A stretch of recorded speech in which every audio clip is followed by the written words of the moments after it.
अच्छा ये रहता है कि ज़्यादा से ज़्यादा आप लोगों को कथा सुनाएं, क्योंकि संगीत शहद है और कथा क्या है, दवा। दवा जब नहीं खा, जैसे छोटे बच्चे को अगर दवा खिलाने लग जाओ तो जल्दी नहीं खाता, क्योंकि दवा कड़वी होती है ना। तो उसके साथ क्या मिलाया जाता है, मीठा कुछ शहद मिलाओ, दवा आराम से खा जाता है आदमी। इसलिए संगीत शहद है और ये कथा भाव रोग की दवा है। ठीक, तो ये दवा पिलाने के लिए आप लोगों को हम लोग शहद मिलाते हैं, संगीत का आराम से पिला देते हैं। आज जो है माता पार्वती निवेदन करती है भगवान भोलेनाथ से, कहती हैं कि प्रभु समर्थ सर्वज्ञ शिवा सकल कला गुण धाम और जोग ज्ञान वैराग्य निध प्रणत कल्प तरुणाम। निवेदन करती हैं कि आप समर्थ हैं, सर्वज्ञ हैं, सर्वोपरि हैं,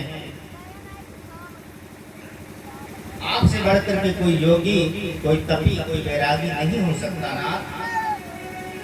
और कहते हैं कि अगर आप हम पर प्रसन्न हैं, अगर हमको आप अपना दासी समझते हैं, हमसे प्रेम करते हैं, तो मेरे हृदय पटल पर जो अज्ञान है, जो अज्ञान रूपी अंधकार है, अपने प्रकाश रूपी कथा से, गुणों से उसको दूर कर दे।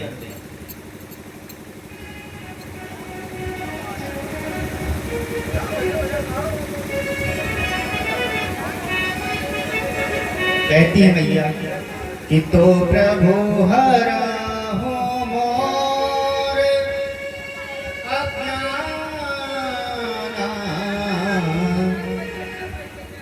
कैसे कही रघुनाथ कथा विधिना, कही रघुनाथ कथा। क्योंकि कथा ना सुनने के कारण देह का त्याग करना पड़ा था माता सती को, और आज ध्यान में है वही कथा। रघुनाथ जी की कथा सुनने के लिए याचना कर रही है बाबा भोलेनाथ। कहती है कि तुम त्रिभुवन स्वामी हो, वेदों ने तुम्हारा बखान किया है, सभी जीव आपके इतना नहीं हो सकते। आज जो है मैया सती ने जब प्रश्न किया है, भगवान भोलेनाथ प्रसन्न हो जाते हैं मन में, कहते हैं कि आज छल विहीन आपका प्रश्न है, जगत का कल्याण, क्योंकि कथा किसी एक का कल्याण नहीं करती है, कथा सर्वत्र सभी का कल्याण करती है जो जो सुनता है। कोई अगर भागवत की कथा करवाए, राम कथा करवाए, देवी कथा करवाए, तो व्यक्ति स्वयं करवाता है एक आदमी, लेकिन सुनता तो सब पूरा समाज है ना। और जो जो सुनता है सबका कल्याण करती है कथा। कहा भी गया है कि ये है राम कथा, ये है राम कथा, ये है राम कथा, ये है राम कथा। ओ जिसे श्रवण कर मिट जाती है, जिसे श्रवण कर मिट जाती है जन्म जन्म की व्यथा, ये है राम कथा, ये है श्री राम कथा, ये है राम कथा, ये है श्री राम कथा।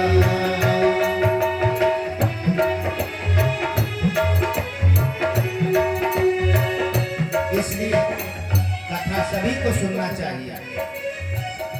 आज जब ऐसा प्रश्न किया तो बड़ा सुख मिला बाबा भोलेनाथ को, बड़े आनंद में एकदम ध्यान में डूब गए।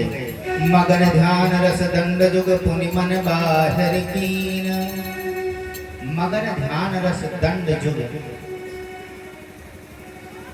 ऐसा ध्यान लग गया, 48 घंटा का ध्यान लग गया बाबा को।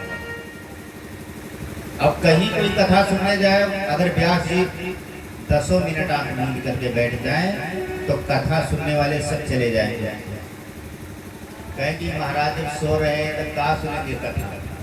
और माता ने याचना किया तो ध्यान लगा दिया भगवान का भोलेनाथ ने। 48 बालक की तरफ से भगवान के चरणों में दक्षिणा सदा सर्वदा कल्याण करें।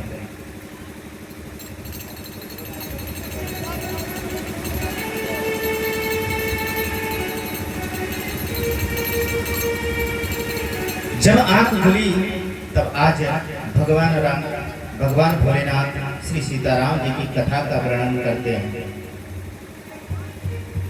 और भोलेनाथ कहते हैं कि आपने बड़ा अच्छा बड़ा सुंदर प्रश्न किया है।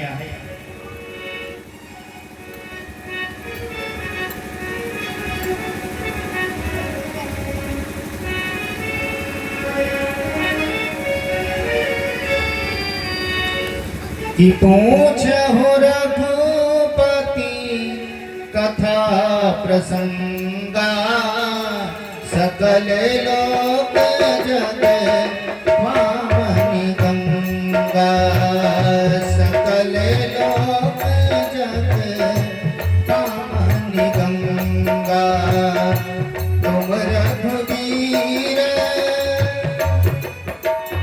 तुम रघुवीर चरण अनुरागी कीन्ह प्रश्न जगत हित रागी कीन्ह प्रश्न जगत हित रागी। कहा कि पूछो रघुपति कथा प्रसंगा और ये कथा सकल लोग जग पावन गंगा, ये कथा गंगा के निर्मल धारा के समान है जो पूरे संसार को पावन करती है। कहा कि आज तुम्हारा अनुराग श्री राम जी के चरणों में है। आपने ऐसा प्रश्न किया कि पूरे जगत का कल्याण होगा, पूरे जगत का हित होगा इस कथा से।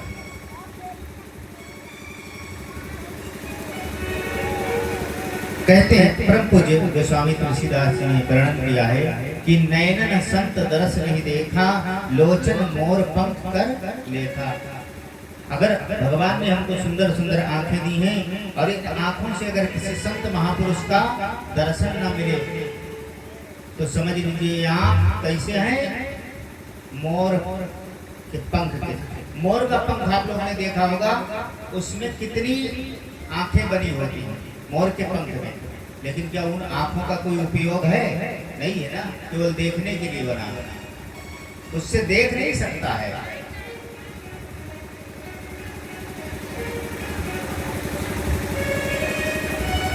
और कहते हैं कि ते सिर कट तुम्बर समतोला और जे नमत हर गुर पदमूला। कहा कि वो तुम्बे के समान है सर, जो अपने बड़ों के आगे, अपने गुरु के आगे, संत के आगे झुके ना। हाँ तो समझ लीजिए वो बेकार है।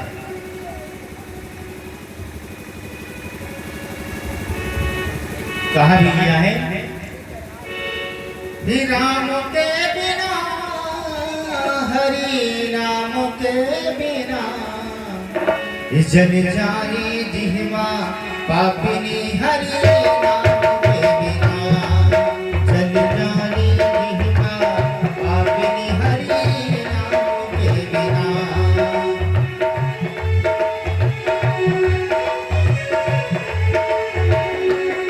ओ नाम के बिना, हरि नाम के बिना, नाम के बिना, हरि नाम के बिना जल जाए जिह्वा पापिनी, हरि नाम के बिना जल जाए जिह्वा। कैसे?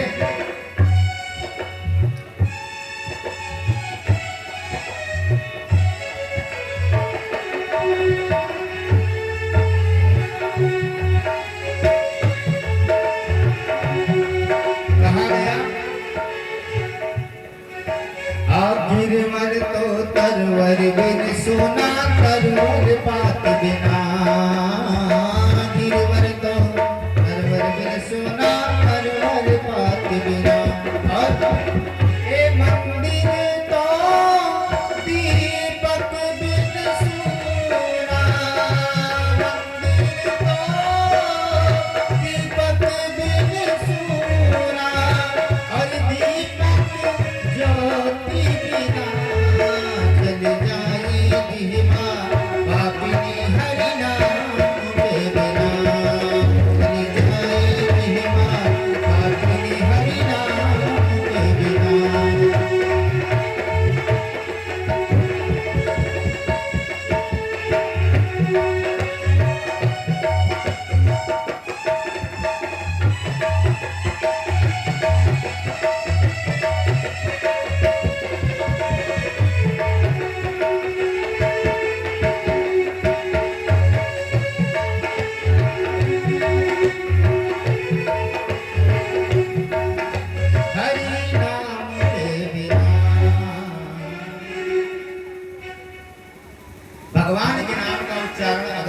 जीव से ना किया जाए तो परम पूज्य गोस्वामी तुलसीदास जी ने कहा है कि जल जाए ऐसी जीवा।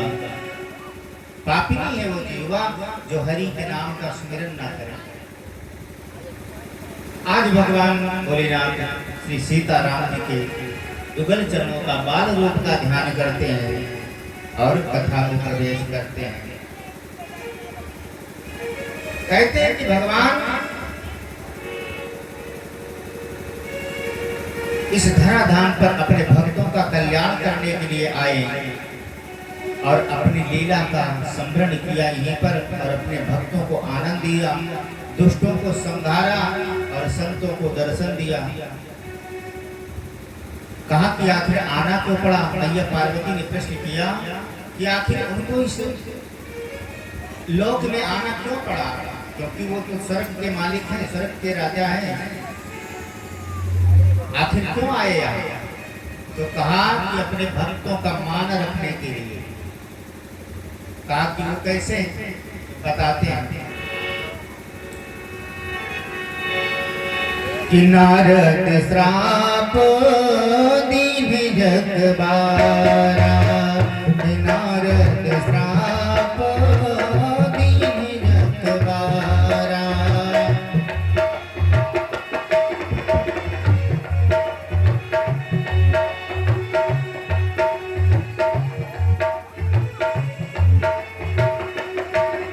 ओ नारद श्राप दीन जग बारा, नारद श्राप दीन जग बारा।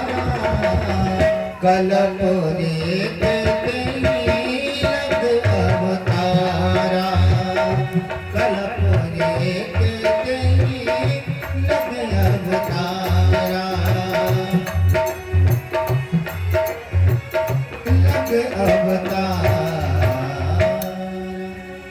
जो ही मैया ने सुना इस बात को तो चकित हो गई कि नारद श्राप दीन एक बार। भगवान भोलेनाथ कहते हैं कि नारद ने एक बार श्राप दे दिया। किसको? भगवान विष्णु को। हरि को श्राप दिया। जो ही सुना मैया ने तो चकित रह गई। कहा कि रे नाथ क्या कह रहे हैं आप? नारद को परम भक्त हैं भगवान के, हमेशा उन्हीं के नाम का गुणगान करते हैं। जहां भी चलते हर क्षण चला करते हैं, क्योंकि 2.5 घड़ी से अधिक रुकते नहीं है एक जगह पर। उनको श्राप लगा एक जगह नहीं ना रुकने का, उनको श्राप लगा हुआ है, इसलिए वो एक जगह कभी रुक नहीं पाते, चलते रहते हैं। माता जी कहती है कि आखिर ऐसे भक्त को श्राप, ऐसा भक्त भगवान को श्राप, अपने स्वामी को श्राप दे सकता है? कहा कि सुनिए। भोलेनाथ कहते हैं कि बोले बिहस महेश तब ज्ञानी मूढ़ न कोय, और जहि जस रघुपत करे तब सोतन दही क्षण होय। कहा कि ज्ञानी और कोई नहीं होता है, ये ठाकुर जी की इच्छा जो करवाते हैं सो करना पड़ता है। भाई हम और एक दिन बता रहे थे कथा में कि व्यक्ति को ये नहीं समझना चाहिए कि ये हम कर रहे हैं, ये हम बड़ा खराब चीज होता है। हम कुछ नहीं कर रहे हैं, जो कर रहा है वो हमारा ठाकुर कर रहा है, हमारी मैया कर रही है। हम तो कुछ नहीं, हम तो उनके हाथ में कठपुतली हैं। जैसा चाहे वैसा नचावे, जिधर चाहे उधर घुमावे, जो चाहे वो करावे, हम कुछ नहीं करने वाले। तो आज बाबा भोलेनाथ कहते हैं कि यह उन्हीं की इच्छा से हुआ। कहा कि एक बार जो है नारद जी जा रहे थे, उनके मन में इच्छा हुई कि कहीं चल करके एकांत में भगवान का भजन किया जाए। कहीं उनका मन लग नहीं रहा था और कारण श्राप भी लगा था उनको, तो एक जगह वो बैठ करके भजन कर ही नहीं सकते थे। लेकिन एक दिन चलते चलते चलते चलते पहुंच गए कहाँ? हिमालय की कंदराओं में, पर्वतों पर गए। और पर्वतों पर गए तो एक बड़ा सुरम्य स्थान उनको दिखा, बड़ा ही शांति वातावरण वहां था। शांति वातावरण में जब गए और क्या किया, जो ही भगवान के नाम का स्मरण किया तुरंत उनकी श्राप की गति रुक गई। श्राप लगा था उनको महाराज दक्ष का, दक्ष जी का श्राप लगा था, क्योंकि नारद बाबा दक्ष ने एक बार 10,000 पुत्रों को जन्म दिया, 10,000 पुत्रों को जन्म दिया और वो मिल गए बाबा से, उनके बच्चे मिले नारद बाबा से।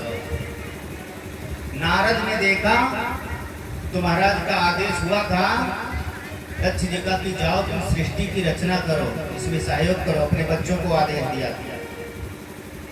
बच्चों को मिल गए बाबा नारद जी रास्ते में, कहा कि कहाँ जा रहे हो, कहा कि अपने पिता की आज्ञा का पालन करने जा रहे हैं, हम सृष्टि को बढ़ाने के लिए अपना गृहस्थ जीवन बसाने जा रहे हैं। नारद ने कहा कि अरे तुम बड़े पगले हो, कहा कि दोनों तरफ बहने वाली नदी का नाम सुना है, दोनों तरफ बहने वाली नदी का नाम जानते हो? बच्चे कहे कि नहीं जानते, तो कहे कि ये बताओ ऐसा बिल जानते हो जिसमें एक बार कोई चला जाए वापस ना आवे?